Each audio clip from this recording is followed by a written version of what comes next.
Hasta ahora hemos definido el algoritmo AdaBoost en términos generales, como una metaheurística, eso quiere decir es un mecanismo general, pero no está definido explícitamente. Quiere decir, si yo voy a un conjunto de datos con esta lógica, hasta que yo no defina quién es precisamente este h de x, no tengo un algoritmo operacional, tengo una heurística completamente definida.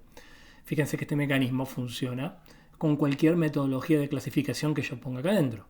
Pero en la práctica uno necesita saber qué metodología de clasificación vamos a poner acá. Y recordemos que cuando queremos decir una metodología de clasificación, estamos definiendo, en este caso en particular, es una función que vaya del espacio de atributos a el -1 o el +1. Y con eso queda definido un método de clasificación. Pero en la práctica, ¿qué método de clasificación es el que se utiliza con AdaBoost?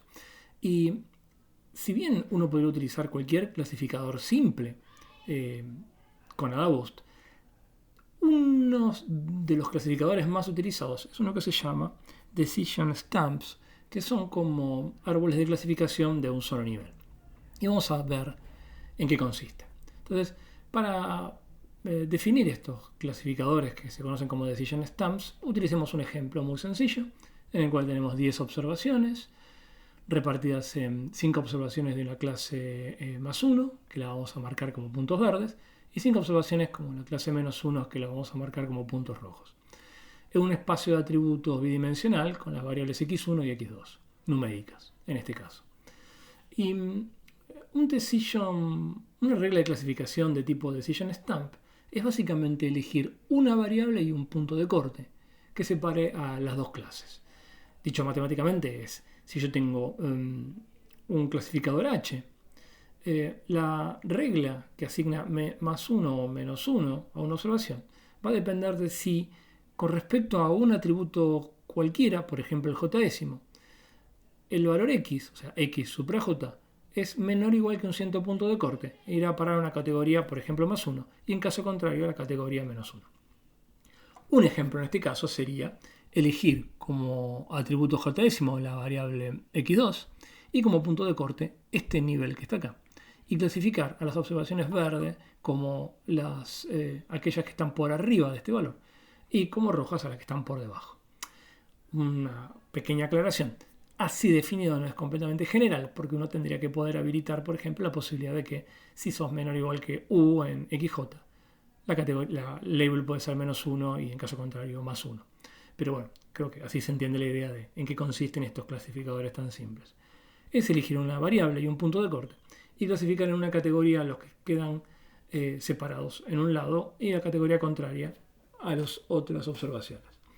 En este caso se puede pensar un ratito, pero rápidamente uno se va a dar cuenta, por ejemplo, que de elegir la variable x2 está clarísimo que el mejor punto de corte es este.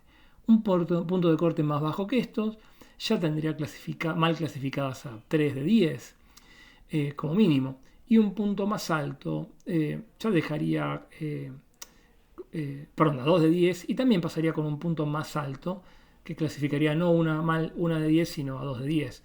Y fíjense que si elegimos ahora la otra variable x1 no vamos a encontrar ningún punto de corte que nos deje con una sola observación mal clasificada. Entonces parece ser que este punto de corte y esta variable x2 dan un óptimo, y ese óptimo se define de la siguiente manera. En el fondo, el clasificador de Decision Stamp h de x consiste en elegir esta función h de x, pero para la variable j estrellita y el punto de corte u estrellita, tal que este j estrellita y u estrellita sean los que maximicen la probabilidad de acertar al verdadero label de las observaciones. O, de otra manera, los que minimicen la probabilidad de mala clasificación. Y fíjense que esta probabilidad de acierto está definida con respecto a una cierta distribución de las observaciones, que eso es lo que necesitamos en nuestro algoritmo general. Fíjense que en el paso genérico décimo necesitamos poder elegir un clasificador que minimice el error con respecto a una cierta distribución de los puntos. Pero en la práctica, ¿qué consiste si yo tengo una D que no es igualitaria? ¿Qué quiere decir encontrar una variable en un punto de corte que maximice esta probabilidad de acierto o minimice la probabilidad de error? No es otra cosa que elegir aquella variable y punto de corte tal que si yo tomo los elementos mal clasificados, la suma de los pesos sea lo más chico posible. Que por otro lado es algo bastante intuitivo. Este tipo de mecanismos se lo conoce como decision stamps, y si bien no es el único que uno puede tomar, son muy sencillos, muy rápidos, y en conjunción con esta meta heurística de AdaBoost tienden a dar resultados muy muy buenos.